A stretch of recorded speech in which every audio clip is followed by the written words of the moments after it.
Olá, senhores, papais e mamães, vovôs e vovós, titios e titias, todos os responsáveis pelos meninos e meninas, rapazes e moças do Colégio Caminhos e Colinas. Vamos comentar agora o caderno de formação, o caderno 3 de formação familiar do nosso curso de formação familiar, né? O título desse terceiro caderno é Formação Familiar e Liberdade.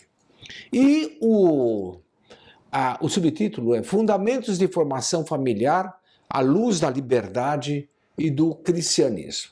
Então, nós começamos aqui com uma introdução, recolhendo toda a experiência que nós vamos acumulando dos cadernos anteriores e recolhendo também todas as sugestões que os senhores foram nos enviando. Eu quero agradecer muito todas as sugestões, todos os elogios e as críticas que vocês estão fazendo, porque isso nos ajuda muito a melhorar esse caderno. Eu queria lembrar que esse caderno nós pretendemos oferecer também para outros colégios. Há vários colégios no Brasil que estão interessados nesse estilo de formação familiar que nós estamos desenvolvendo aqui no Colégio Caminhos e Colinas.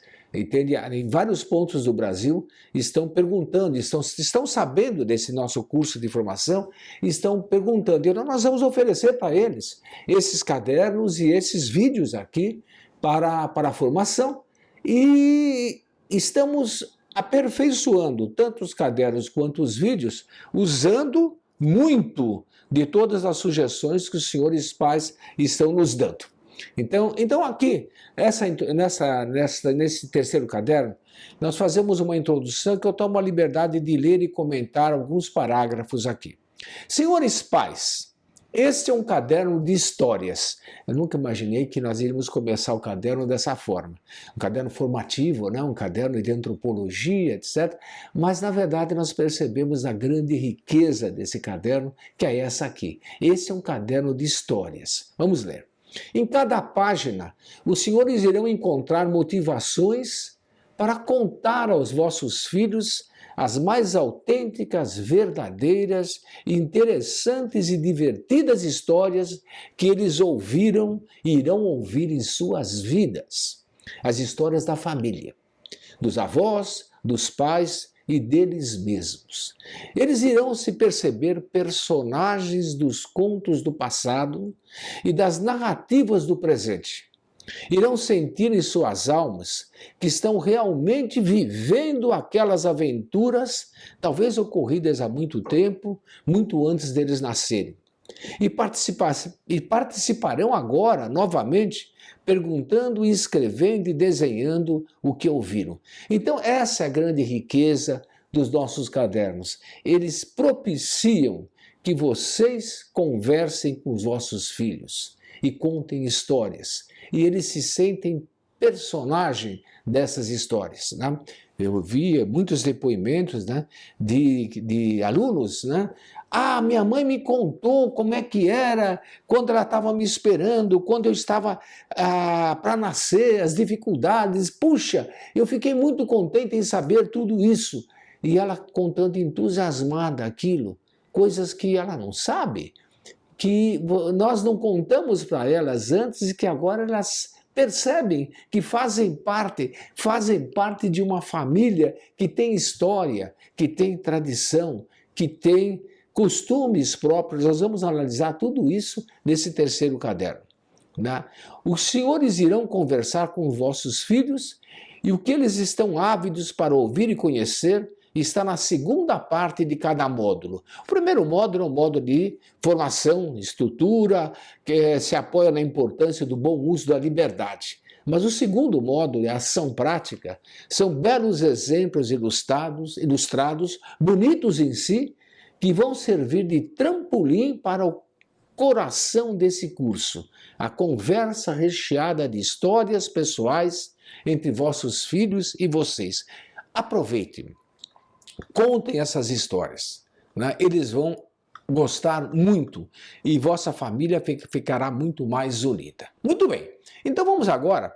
Nós temos 2 vídeos para explicar isso, este vídeo, o vídeo do mês que vem, para explicar a essência, a estrutura desse caderno. Né? Então, a primeira parte do caderno é o que é liberdade. Né? Quais são as formas de liberdade que existem? Né?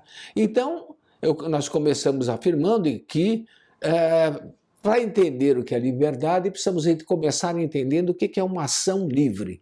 Quando é que eu faço algo livremente? Uma ação livre é uma ação boa que a gente escolhe fazer e fazemos porque queremos. Então, vejam bem, a ação para ser livre, ela, em primeiro lugar, precisa ser boa.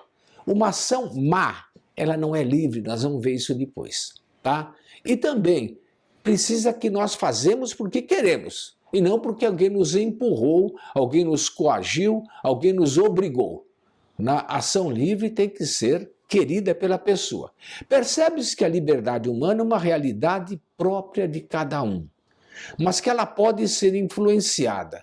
A nossa liberdade pode ser influenciada pelo ambiente, pela formação, pela educação, pela religião, pelas leis. Né?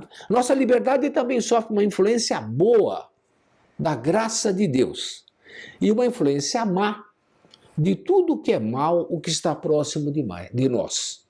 No fundo, apesar das influências boas ou más, né, nós somos sempre o que nós decidimos ser. Nós sempre somos livres. Né? E aí, então, tratamos alguns exemplos a respeito desse tema, desse primeiro tema, e entramos no segundo item, que é esse item que eu já mencionei agora, é que a liberdade não admite coação.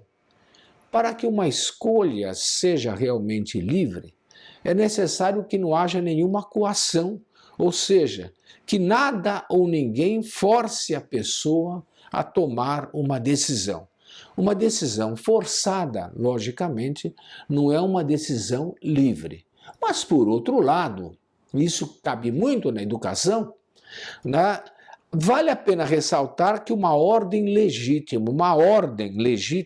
dada por uma autoridade legítima, não é coação e nem tira a liberdade. Então, nós vamos discutir um pouquinho essa ideia de liberdade e coação, então, quando temos aqui uns quadrinhos da Mafalda, né, em que ela está reclamando com a mãe, né, por que eu tenho que fazer isso? Então a mãe responde, porque eu estou mandando e sou sua mãe. Né? E a Mafalda fala, bom, se é uma questão de títulos, eu sou sua filha e nós nos diplomamos no mesmo dia. O que dá autoridade para a mãe? Né? Por que a mãe pode dizer para a filha, você deve fazer isso, filha pequena, né?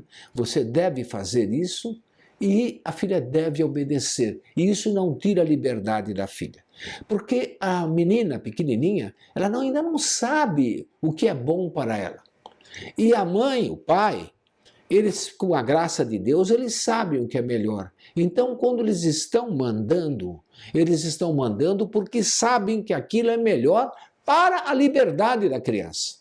Para que a criança cresça em liberdade, né, a mãe tem essa autoridade, tem esse conhecimento. Eu sei o que é melhor para você.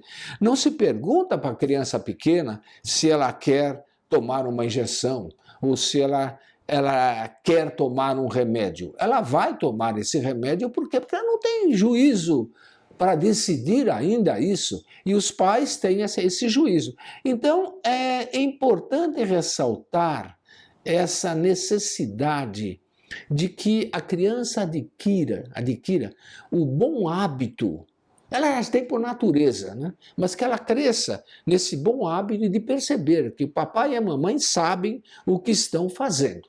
Né? E depois a gente fala também de um outro ponto, que se a moda é uma coação à liberdade. Eu não sou obrigado a seguir a moda, teoricamente. Na prática, a gente segue. Então, há uma discussão interessante aqui, que vai envolver os senhores, porque nós colocamos aqui umas fotos, né, de roupas que estavam na moda quando vocês tinham a idade dos seus filhos.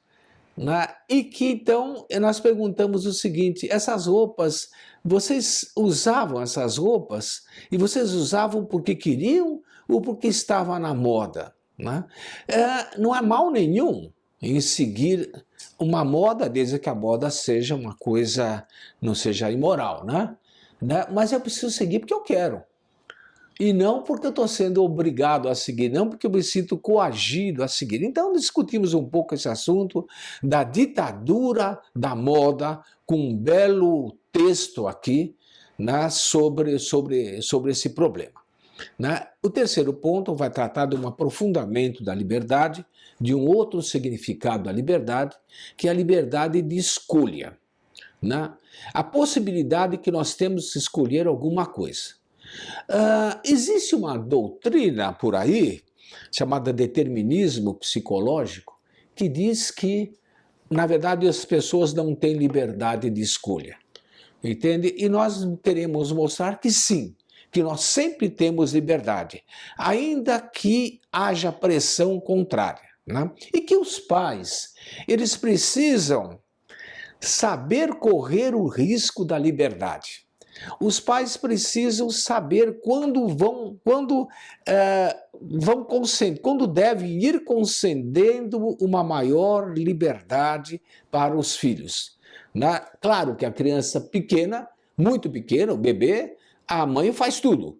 Mas depois, na medida em que a criança vai crescendo, é necessário perceber que eu preciso educar a criança na liberdade. E essa educação implica em correr o risco. Eu tenho que soltar, eu tenho que dar um pouco mais de liberdade, cada vez mais, né, na medida em que a criança vai adquirindo essa capacidade de resolver. E como é que eu vou saber se ela tem a capacidade ou não? Só tem um jeito, é ceder um pouco, dar para ela a liberdade e ver como a criança se comporta. Então há um desenho animado, chamado... meu Deus do céu, qual o nome Procurando Nemo, em que o pai do peixinho, né, ele tem um problema, ele é muito apegado. Todos os irmãos do peixinho morreram num acidente e só sobrou ele. Né? E ainda mais esse peixinho tem um defeito na nadadeira, ele é meio defeituoso. Então o pai quer prendê-lo. Né? E por causa dessa angústia do pai em querer prender o filho, né, acaba que ele perde o filho num determinado momento, aí ele vê atrás. O Merlin, que é o pai, super protetor, querendo proteger seu filho, né, por esse excesso de zelo acaba perdendo. Na busca pelo filho, ele encontra um outro pai, um pai tartaruga, né, o Crush, né, que tem outra forma de educar. Então nós temos o pai tartaruga, que ele tem aquela forma de educar, não, deixa ele aí, dá liberdade para ele. E o Merlin que tem uma outra ideia. E nós propomos para os meninos, para as meninas, para os vossos filhos, e para vocês também, nós propomos o seguinte: que tipo de pai é você? Seus pais são mais parecidos com o Merlin ou com o Crush? Né? Dê sua opinião, mas pergunte também a eles, a seus irmãos, e vocês vão discutir isso. Vocês vão conversar com os vossos filhos a respeito quanto de liberdade eles podem receber, né? Sempre lembrando que a liberdade está ligada à responsabilidade. Se a menina ou o menino, eles não são responsáveis, não se pode ter liberdade. E aí nós convidamos vocês a fazer uma lista. Que liberdades seriam boas para mim no momento? E vocês ajudarão os vossos filhos a fazer essa lista. Né? Aí passamos para outro item. A liberdade de escolher um bem maior. Eu tenho liberdade de escolha, mas existe uma liberdade maior ainda, que é entre dois bens que eu vou escolher, eu escolher o bem maior. Né? Escolher aquele bem que realmente é um bem mais, que me traz mais valor, que me faz crescer mais. Quando nós escolhemos o mal, nós vamos contra a nossa própria natureza, porque Deus nos criou para o bem. Não é natural que uma pessoa inteligente escolha algo que ele sabe que é errado, e que rejeite algo que ele sabe que é bom. Mas existe essa possibilidade. Quando uma pessoa se acostuma a escolher o bem, tem o costume de sempre escolher o bem, nós dizemos que isso é um hábito bom, e o hábito bom tem um nome especial, que é virtude. Ele se opõe ao hábito mau, que é o vício.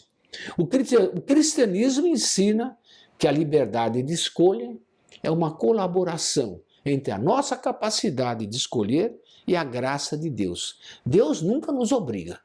Deus nos diz, olha, isso é bom, mas quem escolhe é você.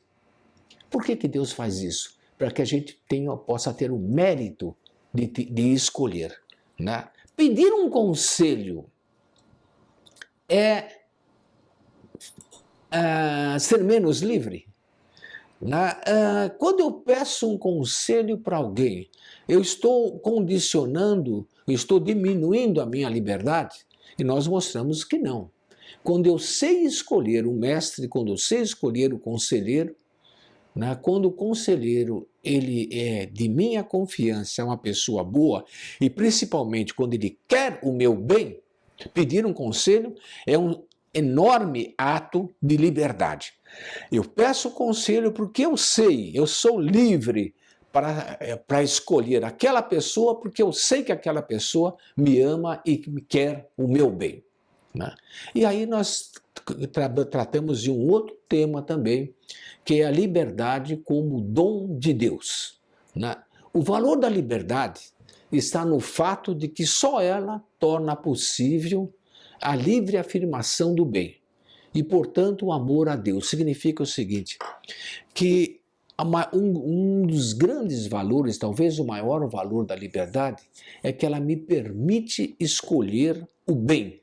E o sumo bem, que é Deus. A liberdade, portanto, não é apenas uma escolha, mas é principalmente uma tarefa, uma missão que toda pessoa tem. A liberdade, portanto, ela é uma missão que nós temos. E qual é essa missão? Saber escolher, e escolher sempre o bem maior e finalmente escolher o bem supremo. Às vezes pergunto o seguinte, puxa, mas a gente pode escolher o mal? Não seria melhor não ter liberdade? Tem muita gente que fala isso. Tem muito governo autoritário que diz isso. Não, vocês não têm liberdade. Eu escolho para vocês. Eu sei o que é bom. Eu sei o que é bom, eu escolho para vocês. Tem muito pai, infelizmente, que pensa isso. Não, eu escolho tudo. Vocês, eu sei o que é melhor para vocês, eu escolho. Eu não quero dar liberdade porque vocês podem usar mal a liberdade de vocês. Então há uma discussão aqui a respeito disso, tratando duas fábulas muito simpáticas, muito interessantes. Uma delas defendendo a ideia de que a pessoa deve escolher. E outra defendendo a ideia de que é melhor que a pessoa não escolha. Entende? Há argumentos a favor dos dois lados, argumentos interessantes, e isso vai convidar vocês a discutirem um assunto. É melhor ser livre ou é melhor ter alguém que decida as coisas por mim, de tal maneira que eu não corra o perigo de errar, uma vez que essa pessoa ela sabe mais, ela conhece mais e ela pode me guiar melhor. Tá? Há uma discussão a respeito disso e vocês vão tirar as conclusões. O caderno também tira as suas conclusões. Eu não vou dar spoiler aqui, mas sugiro que vocês vejam, leiam, assistam as duas fábulas que estão aqui em vídeo também, assistam e depois conversem a respeito disso. Isso vai dar muito pano para manga, porque é um tema maravilhoso, é um tema muito interessante, com um monte de desdobramentos na área da política e especialmente na área da educação. Em seguida, nós tratamos a liberdade como libertação do mal. Usando aquela frase de Nosso Senhor Jesus Cristo, a verdade vos libertará, a verdade vos fará livres. Em que nós mostramos que a maior de todas as liberdades é aquela que nós temos quando, ao escolher o bem, nós evitamos de cair na armadilha do mal. E nós fazemos uma parábola aqui com o vício e a arapuca do vício. Há um vídeo interessante mostrando como é que o passarinho cai na arapuca. Vai ser preciso explicar para muita criança o que é uma arapuca, porque eles não conhecem, né? Não está no videogame deles as arapucas. Nas nossas brincadeiras de criança, nós sabíamos o que era uma arapuca, mas eles não sabem. Então tem um videozinho aí mostrando uma arapuca funcionando e depois há perguntas a respeito disso. Por exemplo, no vídeo é afirmado que caímos na escravidão do vício porque acreditamos na mentira que nos diz: faça isso e você vai ser feliz. É com essa artimanha que se faz um passarinho cair em uma arapuca. Coma essa isca e você será feliz. Né? Morda esse anzol, né? E você será feliz. Então, nós mostramos aqui uma arapuca funcionando e depois sugerimos que os vossos filhos perguntem a vocês se vocês encontraram ao longo da vida alguma arapuca. Todos nós encontramos, né? Muitas vezes na nossa vida nós encontramos arapucas. Né? Faça isso e você vai ser feliz. Né? E algumas vezes a gente não caiu, graças a Deus, e outras vezes, infelizmente, caímos também. Então nós vamos contar para eles essa nossa experiência de não ter caído na arapuca ou de ter caído na arapuca e mostrar para eles quais são os cuidados que eles precisam tomar a respeito disso. Né? Outra questão que nós colocamos, quando a pessoa decide dedicar a sua vida a uma causa maior, com isso ela perde a liberdade. Por exemplo, o rapaz solteiro, né? Está livre, né? E ele acha, até se diz, né? Estou livre e desimpedido, né? Aí ele se casa. Ele dedica a sua vida agora a uma causa maior. Ele escolheu, né, se casar. Ele perdeu a liberdade ou não? Então, há um monte de brincadeiras a respeito disso, né? Nós vamos mostrar, então, que quando a pessoa escolhe um ideal de vida, o casamento, por exemplo, é um ideal de vida, né? Quando a pessoa escolhe um ideal de vida, ela não perde a liberdade, ela é ainda mais livre. Né? E vamos dar as razões para isso. Né? A liberdade atinge a sua plenitude quando a pessoa escolhe um ideal, um grande ideal de vida, como, por exemplo, a vida matrimonial. Ou a pessoa decide dedicar, o Babá de Teresa de Calcutá, decide dedicar a sua vida a fazer uma ordem religiosa para se dedicar aos pobres, há 1000 formas de dedicação em que a pessoa escolhe e ela não se torna escrava, ela se torna mais livre ainda. Finalmente, o último grau da liberdade é o grau que os senhores papais e as senhoras mamães praticam todo dia sem perceber, né, que é a liberdade do amor. Existe um último grau de liberdade, ainda mais radical, que é o sentido cristão da liberdade, que é o seguinte: eu posso escolher, né, entre dois bens, né, esse aqui me traz maiores vantagens, mas eu vou escolher esse outro, porque esse outro bem traz mais vantagens para quem eu amo. Eu amo e não para mim. Então é aquela ideia do sacrifício que os senhores fazem, que os papais, as mamães fazem continuamente pelos filhos, sem que os filhos percebam. Eles nem sabem, eles nem percebem às vezes a grandeza do sacrifício que vocês estão fazendo por eles. Né? Há aqui um poema muito interessante a respeito disso, né? As mães gostam de comer os pés de galinha, né? Então é um poema muito bonito em que uma pessoa importante, um desembargador, ele se lembra quando ele era menino que ele era muito pobre e que a mãe dizia continuamente: não, não, não, não, o pé da galinha é meu, né? Eu que como o pé da galinha, eu gosto de pés de galinha, né? E ele achava que a mãe gostava mesmo. Entende? Muito mais tarde que ele foi perceber que a mãe comia o pé da galinha para sobrar mais coisas para ele, para sobrar mais carne para ele, né? Quantos sacrifícios vocês pais, vocês mães, fizeram e estão fazendo agora, nesse momento, pelos filhos de vocês, né? Talvez seja bom que eles saibam, alguns deles. Alguns eles nunca vão saber. Alguns eles só vão saber quando encontrarem com vocês no céu.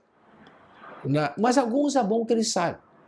É bom que eles façam para perceber o seguinte, que essa é a grande liberdade.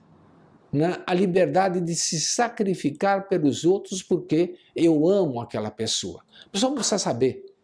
Né? Eu me sacrifico por ela porque eu amo essa pessoa. Aqui um videozinho muito bonito, um pequeno passo, né? Sobre os que nos amam e nos apoiam em nossos ideais. Esse vídeo ganhou o Oscar de melhor animação e conta a história de um pai que é sapateiro. Ele sabe isso, ele sabe consertar sapatos, né? E a menina, a filha dele, se percebe pelo vídeo que a menina não tem mãe, que ela vive só com o pai. A menina quer ser astronauta. Como é que um sapateiro pode ajudar uma filha a ter um ideal desse tamanho?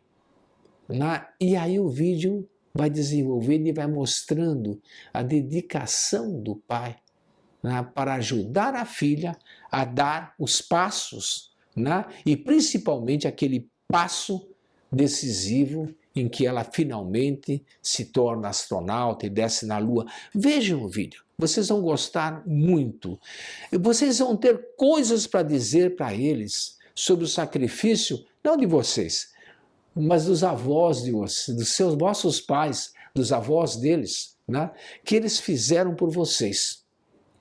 Né? Contem os sacrifícios que os vovôs deles fizeram por vocês, papais e mamães, e deixem eles imaginarem os sacrifícios que vocês estão fazendo por eles. Né? Eles vão imaginar, não vão imaginar tudo, mas eles vão perceber que essa é a maior alegria, que é a maior felicidade, que é essa da doação que os pais fazem pelos filhos. Tem um outro videozinho muito simpático, uma menininha chinesa, deve ser, Meu Papai é um Mentiroso, em que o pai se dedica tremendamente pela filha, né, acreditando, né, que a filha não está percebendo toda a dedicação que ele tem.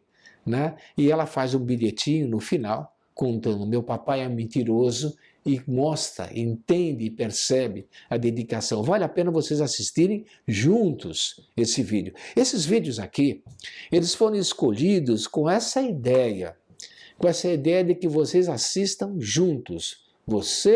Vocês e os vossos filhos, né?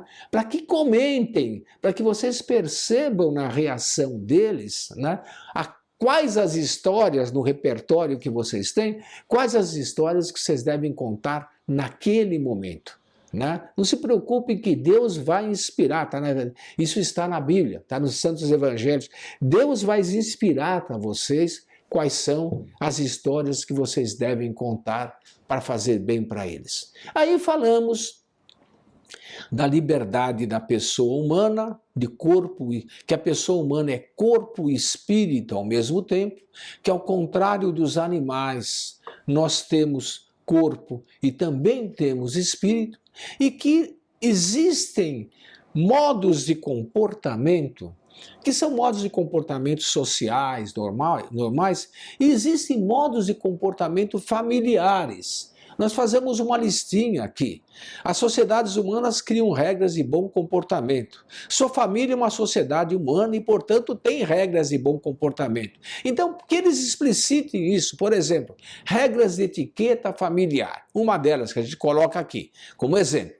Pedir a bênção para os pais na hora de dormir. E a criança vai colocar, né? Essa a gente faz em casa ou essa a gente não faz. Depois, jantar juntos todos, sem televisão nem celular. Essa a gente faz ou não faz. Né? Tirar os sapatos, eu conheço famílias assim, tirar os sapatos e calçar chinelos antes de entrar em casa. Essa a gente faz. Aí. E vocês vão colocar outras também, vão acrescentar e vão perceber o seguinte, que esse pequeno grupo social, que é a família de vocês, né, tem as suas próprias regras de comportamento.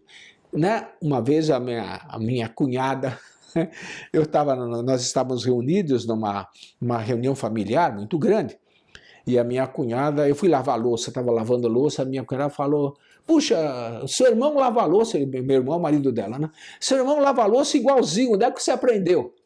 Onde é que vocês aprenderam? Eu falei, onde é que você acha que a gente aprendeu a lavar a louça igual? Entende? Nós tínhamos um costume em casa de lavar a louça desse jeito. Era a forma com que nossa mãe... Né? A gente nem imaginava que havia outra forma de lavar a louça, tem que ser aquela. Né? É aquele jeito que nós sabíamos em casa. Há costumes assim, que devem ser comentados, que devem ser tratados para que a criança perceba, não lavar a louça, não aprenda a lavar a louça só, mas que a criança perceba o seguinte, nossa família tem personalidade. Nossa família é diferente, nossa família tem uma união, nossa família tem uma coisa especial dada por Deus que nos distingue das outras. E assim por diante. O meu tempo acabou e eu queria só dizer que todo esse caderno, ele vai tratando desses aspectos da liberdade, essa primeira parte do caderno. Como que eu estou escolhendo o meu caminho? Quais são as minhas tendências, né? A tendência é uma coisa que pode ser boa ou pode ser má. A propaganda pode estimular uma tendência boa ou uma tendência má. E assim por diante. Leiam com carinho. Isso foi preparado com carinho para vocês. Leiam com carinho, assistam os vídeos. Nós diminuímos bastante toda a parte antropológica que alguns pais, algumas mães estavam reclamando, se queixando que está muito complicado. Nós simplificamos ao máximo e queremos saber o que vocês acham disso tudo. Mandem os comentários de vocês, né? Apliquem isso e vamos trabalhar junto para que as nossas famílias sejam cada vez mais parecidas com a família de Nazaré, né? Jesus, Maria e José. Muito obrigado, pessoal. Olá, eu sou Harrison Parisotto, professor e coordenador do ensino médio no Colégio Caminhos e Colinas. Neste mês, nós queremos refletir um pouco, pensar um pouco sobre a importância da constância nos estudos. Nós estamos já no mês de outubro, nos aproximando do final do ano, e neste período é muito comum que os nossos alunos questionem, perguntem: será que eu vou conseguir as notas suficientes para passar direto, para passar sem as recuperações finais? Será que eu vou conseguir, alcançar aquilo que é necessário? Bom, essa é um pensamento, uma pergunta, até justa, diante de algum contexto, diante de alguma situação, uma preocupação que às vezes é necessária, mas nós precisamos entender e refletir que, mais do que nos fazermos essa pergunta, nós precisamos, na verdade, ajudar as nossas crianças e adolescentes a estabelecerem um ritmo de estudos, a estabelecerem, de fato, uma constância nos estudos. Porque, de tal modo, eles não precisarão dessa preocupação, não precisarão passar por essa inquietação ao final de cada ano. Não será algo recorrente que eles se questionem sobre essa possibilidade. Bom, e aqueles também que sabem que não precisarão fazer recuperações finais e, enfim, que não terão notas baixas, mesmo estes, muitas vezes o que nós percebemos no dia a dia é que os nossos adolescentes, meninos e meninas, eles estão muito longe, muito afastados, né, da ideia de fato da constância dos estudos. Então, estudam porque tem uma prova, estudam porque tem uma apresentação, estudam porque tem um trabalho para fazer.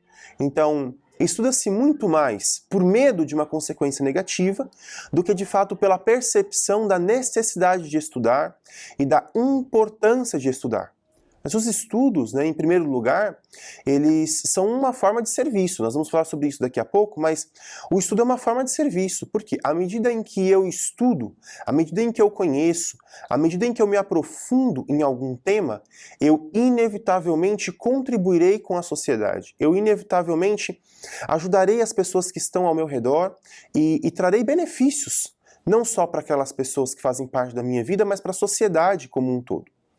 Para nós começarmos essa nossa reflexão, eu quero fazer menção a uma das frases de São José Maria Escrivá, que está no livro Caminho, ponto 340, que ele diz o seguinte: estuda, estuda com empenho. Se tens de ser sal e luz, necessitas de ciência, de idoneidade. Ou julgas que, por seres preguiçoso e comodista, hás de receber ciência infusa? Ou seja, São José Maria, ele, diante de uma percepção, né, muitas vezes da preguiça, muitos de nós deixamos de estudar por preguiça, por comodismo, porque achamos que vai dar tudo certo, que no fim das contas nós estamos indo bem, então não é necessário estudar. E ele diz, olha, você acha que justamente porque você é preguiçoso e comodista, então o conhecimento vai vir como ciência infusa, ou seja, né, você vai receber assim, como de fato, sem nenhum esforço, sem a preocupação de estudar? Né? Então, essa é uma preocupação que nós devemos ter.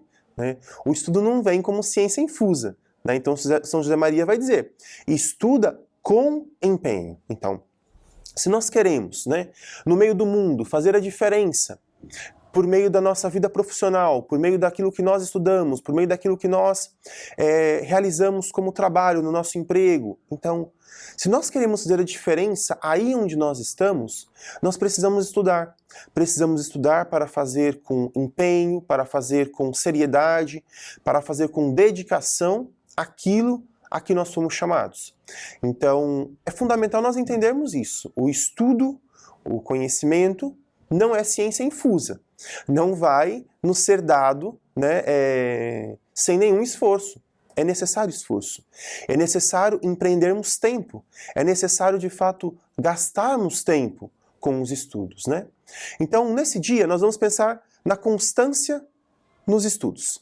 Então, eu quero começar falando com vocês sobre o que é estudar. Né? Então, no dicionário, se nós procuramos no dicionário o que é estudar, né, nós vamos encontrar o seguinte: estudo é o ato de estudar.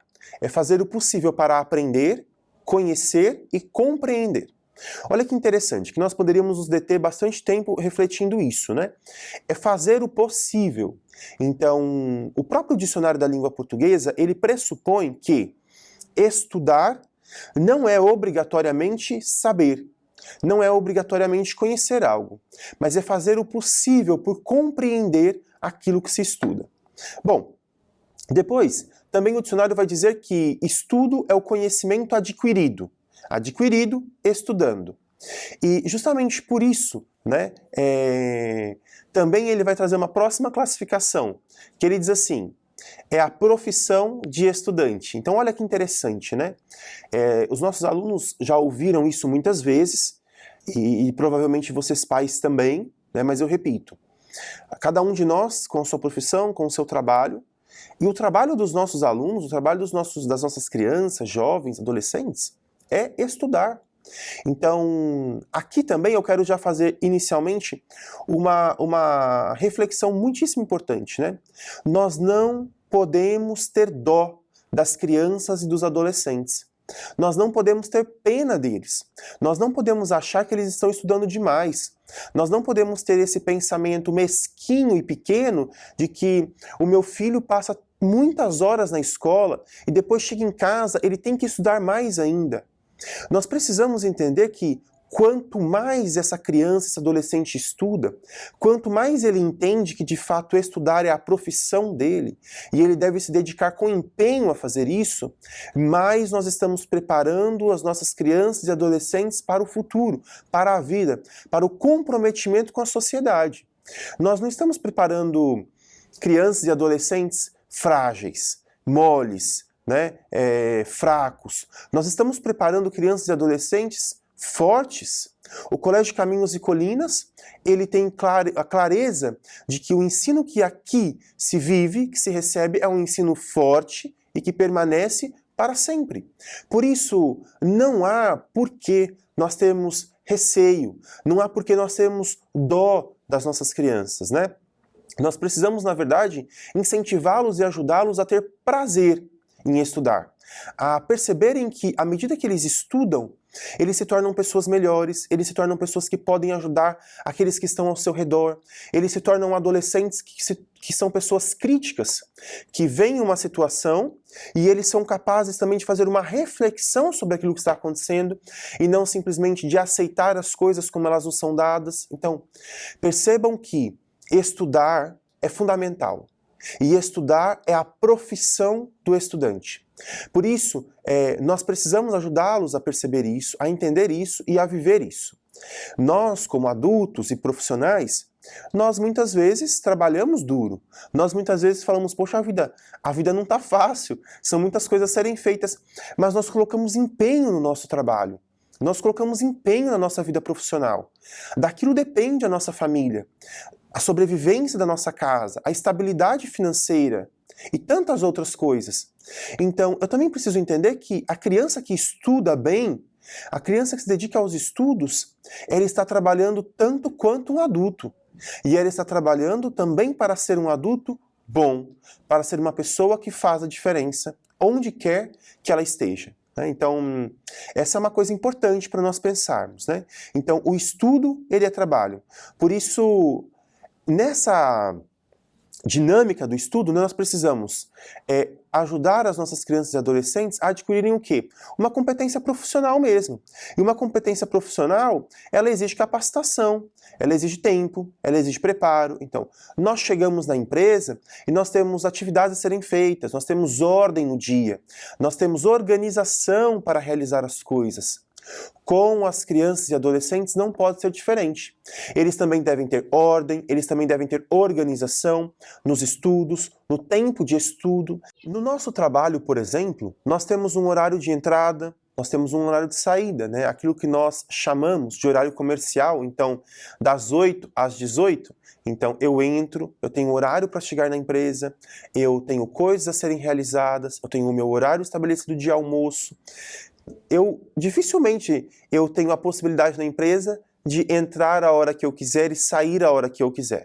Hoje existe uma flexibilização, né, no horário de trabalho, mas isso não é parte ainda não é parte massiva da sociedade, das empresas, né?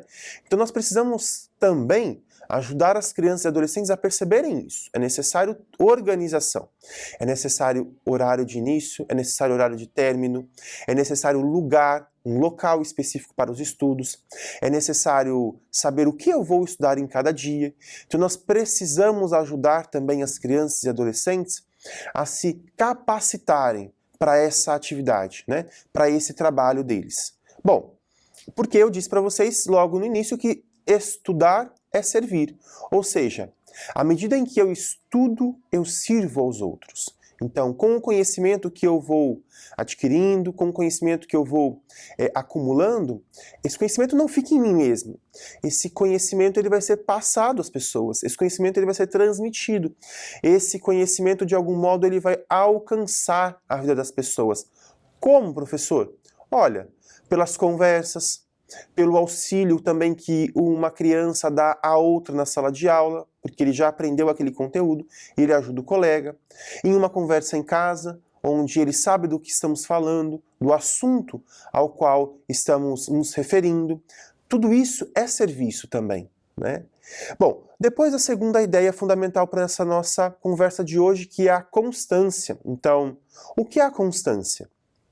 Segundo o dicionário, constância é permanência aturada na mesma disposição de espírito, no mesmo desejo, nas mesmas intenções.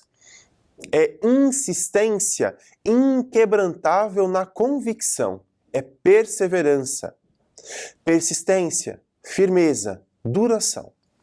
A constância ela é uma virtude. Ou seja, eu empreendo uma atividade, eu começo uma atividade, eu me dedico àquela atividade e eu vou realizá-la com durabilidade. Ou seja, eu vou realizá-la com persistência, com firmeza. Eu tenho algo a ser feito e eu vou cumprir aquilo que eu preciso realizar. Eu tenho algo a desenvolver e eu vou desenvolver aquilo ao qual me propus. Então, a constância, ela é necessária. A constância, ela é fundamental a nós. Por quê?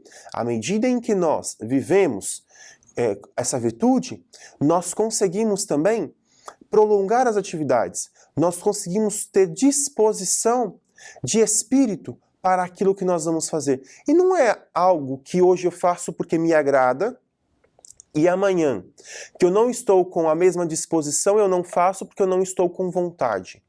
A constância ela nos leva a uma persistência, a uma perseverança, que nos diz que, apesar do meu estado de espírito, é necessário realizar, é necessário fazer, é necessário viver aquilo. E isto se aplica especificamente aos estudos. Nós não vamos trabalhar, pais, o dia que nós estamos com vontade, o dia que nós queremos apenas. Se eu tenho um compromisso com uma empresa, eu preciso ir trabalhar. E se eu tenho um compromisso com aquela empresa, ainda que eu não possa por algum motivo, eu preciso avisar, eu preciso justificar, e depois eu terei que dar conta daquilo que eu deixei de fazer no dia. Os estudos nós devemos tratar da mesma forma. É necessário constância, ou seja, é necessário perseverança, é necessário comprometimento. Então, eu não vou estudar apenas quando eu estou com vontade, quando o meu ânimo ele está disposto aos estudos. Não, eu vou estabelecer uma meta, eu vou estabelecer um roteiro, eu vou estabelecer um tempo e eu vou estabelecer uma necessidade. Então, é mais do que estar com vontade, é mais do que querer ou não querer, é necessidade. Então, a constância, ela nos ajuda a entender que estudar não é algo que eu faço quando eu quero, não é algo que eu faço na véspera da prova, mas deve ser algo adquirido, deve ser um hábito que já faz parte da nossa vida, um hábito adquirido. Então, a constância, justamente por isso, é uma virtude. Ela nos leva sempre a realizar aquilo não porque eu quero ou estou disposto, mas porque eu sei que é necessário. Eu enfatizo essa ideia porque hoje nós estamos acostumados, estamos nos acostumando com uma sociedade onde nós permitimos que a criança ou adolescente ele faça se ele está com vontade, ele faça se ele está bem predisposto. Não dá para ser assim, porque a vida exige de nós constância. A vida exige de nós perseverança. A vida exige de nós insistência na realização de algumas atividades, né? E a dos estudos também deve ser assim. Deve existir insistência. Mesmo quando a matéria é difícil, mesmo quando eu quero fazer algo que é mais legal ou mais agradável. Então, é necessário que em casa nós tenhamos estabelecido tempo, horário, local para os estudos. Isso vai funcionar assim, independente de eu querer ou não naquele dia estudar. Bom, quando nós pensamos, né, na questão da constância, é fundamental nós lembrarmos o seguinte: uma criança estudiosa, um adolescente, um jovem estudioso, ele não se torna estudioso de um dia para o outro, né, da noite para o dia.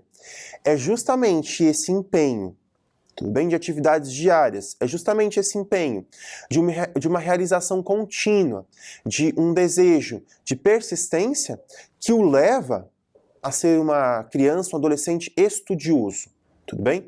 Então, é uma questão de luta mesmo, é uma questão de empenho, né? Não é algo que eu faço em um momento e abro mão depois. No início, às vezes, dói, no início, às vezes, é sacrificante, mas nós precisamos pensar já e antever as consequências disso. Nós precisamos pensar já no que vem pela frente, no futuro que nós encontraremos.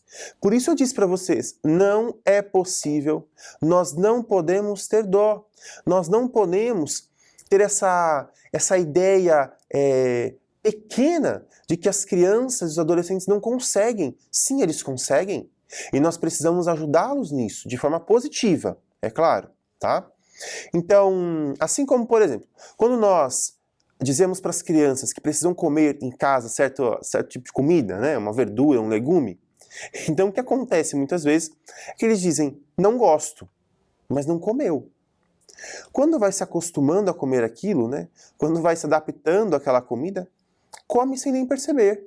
Chega uma hora que está comendo todo tipo de verdura, de legume e já não reclama mais. Por quê? Porque criou hábito. E quando a gente cria hábito, a gente sabe que é necessário. Às vezes a gente pensa, olha, esse legume, né, cozido, ele nem tem gosto, assim, o gosto dele nem é tão relevante dentro do conjunto, né, do alimento. E é isso mesmo, né? Então, o hábito dos estudos adquirido, ele se torna um hábito e, portanto, já não é algo que dói tanto, já não é algo que é tão sacrificante. Será muito mais sacrificante se eu preciso deixar a criança um dia antes da prova, horas estudando uma disciplina. Aí é sacrificante. Aí, de fato, é triste, né? Por isso, nós precisamos criar, né, esse hábito de ir desenvolvendo, né, meios para os estudos. Bom, quais são os itens necessários, né, para estudar? Eu já falei, mas eu vou repetir algumas ideias agora de forma mais concreta e prática. A primeira coisa é que é necessário estabelecer metas. Como assim estabelecer metas? Quanto tempo por dia eu vou estudar? Ou quanto de conteúdo eu preciso estudar por dia? Qual é a minha meta? A minha meta é rever a matéria que o professor deu em sala de aula? A minha meta é rever os exercícios que foram feitos em aula e fazer pelo menos mais 2 ou 3 exercícios que são complementares? Eu preciso estabelecer metas, tá? Isso é fundamental. Uma pessoa que não tem meta, uma pessoa que não sabe para onde ela está indo, ela vai navegar, ela vai correr e nunca chegará ao destino. Nunca chegará porque não tem meta. Então é necessário estabelecer metas. O que nós queremos? O que nós queremos alcançar? Tudo bem? Depois, eu preciso estabelecer o que será estudado. Então, a partir do momento que eu estabeleço uma meta, eu estabeleço o que será estudado. Então, eu vou estudar quantos dias na semana? A semana tem 7 dias, eu vou estudar 7 dias? Ou eu vou estudar 6 dias? 5 dias? É necessário aqui fazer um parêntese e lembrar que é importante que pelo menos um dia da semana seja dedicado ao descanso. Então, é necessário nós estabelecermos o que será estudado. Eu tenho 7 dias na semana, é importante que um dia seja dedicado ao descanso, ao lazer, mas os outros 6 dias eu posso estabelecer as disciplinas que serão estudadas a cada dia. Então, na segunda-feira eu estudo português, na terça-feira eu estudo matemática, na quarta-feira eu estudo história e geografia, então, assim sucessivamente. Eu vou estabelecer. Dadas as disciplinas diferentes e a proporção que eu devo atribuir a cada série, né? Então, uma criança que está no processo de alfabetização, no primeiro ano do ensino fundamental, ela vai dedicar mais tempo e mais horas da semana à disciplina de português de alfabetização, porque é muito importante que ela seja reforçada nessa disciplina.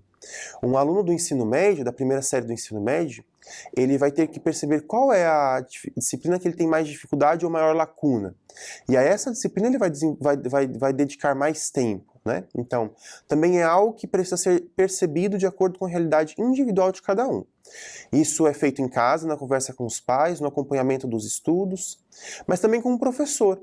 Então, o aluno tem liberdade para conversar com o seu PEC e pedir uma orientação. Professor, o senhor pode me orientar com relação aos estudos?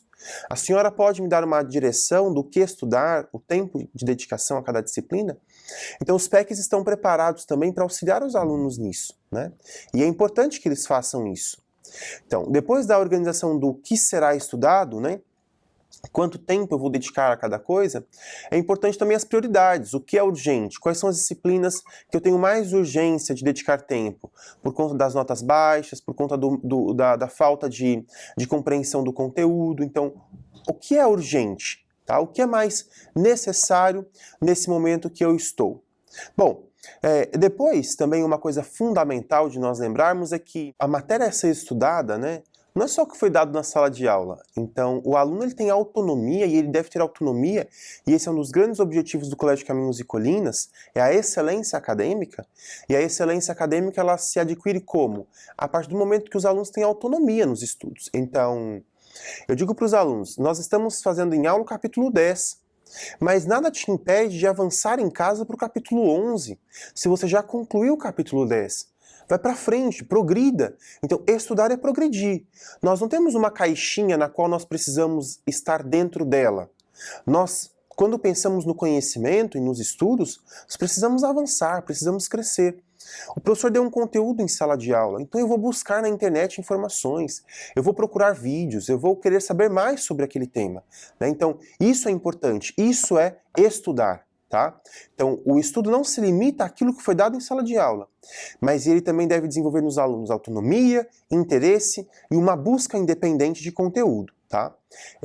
Bom, uma coisa também que pode acontecer é que o aluno não saiba como fazer exatamente essa busca, então ele também vai ter que ter o auxílio dos pais. Em caso, os pais responsáveis devem auxiliar as crianças nessa busca, né? Assim também pedir o auxílio dos professores, que vão dando indicações de sites, né, de lugares onde eles podem encontrar conteúdos complementares. Mas é importante não se limitar àquilo que foi dado em sala de aula, não se limitar a estudar aquilo que o professor já trabalhou em aula. Nós precisamos avançar, precisamos de excelência acadêmica, precisamos de autonomia. Bom, e como que se estuda? Nós temos várias formas de estudo, tá? Uma das formas de estudo é pela leitura. Então, por exemplo, história é uma disciplina que a gente consegue estudar lendo. Então eu leio um texto e eu vou fazendo marcações daquilo que é mais importante, das informações mais relevantes no texto. Eu circulo, por exemplo, ou grifo as palavras que são palavras-chave daquele conteúdo que nós estamos estudando. Eu circulo os conceitos mais importantes, fundamentais, né? Depois, após uma leitura, eu posso transformar essa leitura em um resumo, ou em um esquema, ou ainda em um mapa mental. Então, eu posso também, depois de ter lido um texto, eu posso falar sobre aquele texto para os meus pais, para os meus amigos na escola. Então, percebam que, a partir da leitura, eu progrido para uma outra forma de estudo, que está atrelada a ela. Então, eu leio, mas não para aí. Eu vou contar o que foi lido, o que foi que eu entendi daquela aula. Lembrem-se, pais, que nós aprendemos muito mais ensinando do que de fato estudando, lendo, estudando sozinhos, né, individualmente. E ensinar é estudar. Então eu aprendo muitas coisas quando eu vou preparar a minha aula e quando eu entro na sala de aula para dar aula, muitas conexões que eu não tinha feito sozinho eu consigo fazer no momento em que eu estou falando com os alunos, a partir das perguntas que eles me fazem. Então, também é um modo de estudo a ensinar. Então, incentivem as crianças a ensinar os colegas. Incentivem os filhos de vocês a fazerem grupos de estudo no WhatsApp com os colegas da turma, videochamada. Incentivem as crianças e adolescentes a estudarem, a ensinarem, a darem de si. Isso é doar-se. Estudar é serviço. À medida que eu estudei aquele conteúdo e eu ensino um colega, eu estou me doando, eu estou dando de mim mesmo. Eu estou exercendo uma virtude, né? Então, uma não, várias virtudes. Então, incentivem, né, as crianças a fazer isso. Então, um dos métodos de estudo é esse, leitura. Da leitura eu vou partir para um resumo, para um esquema, para um mapa mental, por exemplo. Eu vou partir para uma explicação para os meus colegas. Eu vou gravar um vídeo e depois vou assistir o meu próprio vídeo para saber se o que eu falei realmente condiz, para saber se eu esqueci alguma informação. Depois, outra forma é a escrita. Então, eu assisti um vídeo, eu li um texto e eu vou escrever. Vou fazer com as minhas próprias palavras uma redação, um texto sobre aquilo que eu li, sobre aquilo que eu ouvi, sobre aquilo que me falaram, que me contaram, né? Nessa linha, eu quero dizer para vocês que é muito importante também o processo de reescrita. O que é esse processo? Por exemplo, nas redações. O aluno escreve a redação e depois ele reescreve, corrigindo os erros e melhorando aquilo que o professor assinalou como erros, né? Ou como pontos de melhoria. Então, a reescrita é uma reflexão sobre o que eu já fiz. E ela também nos ajuda a crescer, né? Em muitos aspectos, principalmente na reflexão sobre aquilo que eu mesmo fiz, né? Então, depois de algumas disciplinas como, por exemplo, matemática, física, química, é necessário refazer exercícios. É necessário fazer exercícios complementares. Então, fazer exercícios, praticar. Então, eu fiz em aula uma conta, um cálculo, eu chego em casa, eu leio o enunciado, sem aquela conta, sem ver a resposta, eu refaço. Eu tento novamente, tento mais uma vez. Então, é prática, tá? Essa é uma outra forma também de nós estudarmos. Nós precisamos lembrar, para concluirmos, que existem alguns inimigos do estudo, ou seja, coisas que nos afastam da capacidade de ter constância nos estudos. Quais são elas? A distração.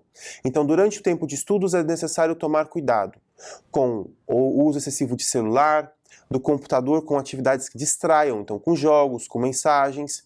É necessário evitar as redes sociais durante o tempo de estudos. Depois, o barulho externo, né, ele também atrapalha. Então, se eu tiver um lugar com silêncio, com organização também no ambiente, isso é fundamental para um ambiente bom de estudos, né? As pausas exageradas ou muitas pausas, né? Então, eu sento, 5 minutos de estudo, passo 10 minutos passeando, comendo, volto, 5 minutos de estudo, não funciona. Eu preciso ter um tempo maior de estudo e uma pausa menor para os intervalos, né? Então, 40 minutos de estudo, 5 minutos de intervalo. Então, é necessário também não ter pausas excessivas, né, e nem muito longas, tá? Depois, uma outra coisa importante é, quando eu estou estudando e eu não consigo compreender uma matéria ou um assunto, eu preciso progredir. Então eu busco na internet uma informação, se eu não encontro, e não tenho ao meu alcance os pais ou o professor que possam me ajudar, eu faço o quê? Deixo aquele exercício, vou para outra coisa, e depois eu volto, peço auxílio de alguém. Mas não adianta eu passar 2 horas olhando para um exercício que eu não consigo resolver. Tudo bem? É tempo perdido.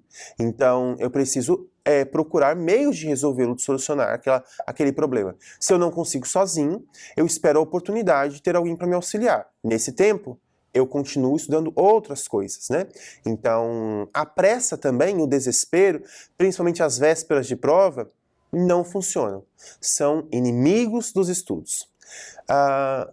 De modo geral, pais, é importante nós entendermos que a constância nos estudos, ela é algo progressivo, né? Ela é algo que nós vamos nos adaptando, que nós vamos nos acostumando. Às vezes é um pouco difícil de iniciar, às vezes é um pouco difícil de nós pegarmos o ritmo, mas ele é necessário e ele trará vantagens significativas no futuro.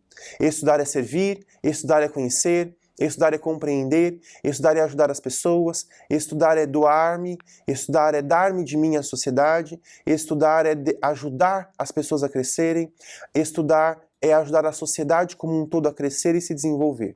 No Colégio Caminhos e Colinas, nós ajudamos a crescer e crescermos juntos. Por isso, aqui, nós incentivamos sempre os estudos. Os nossos professores estudam, permanecem estudando. Por quê? Porque é necessário. Nós precisamos de constância, precisamos de empenho, de dedicação e persistência. Então, contem conosco para ajudar os seus filhos e vocês a estabelecerem e a viverem essa constância nos estudos.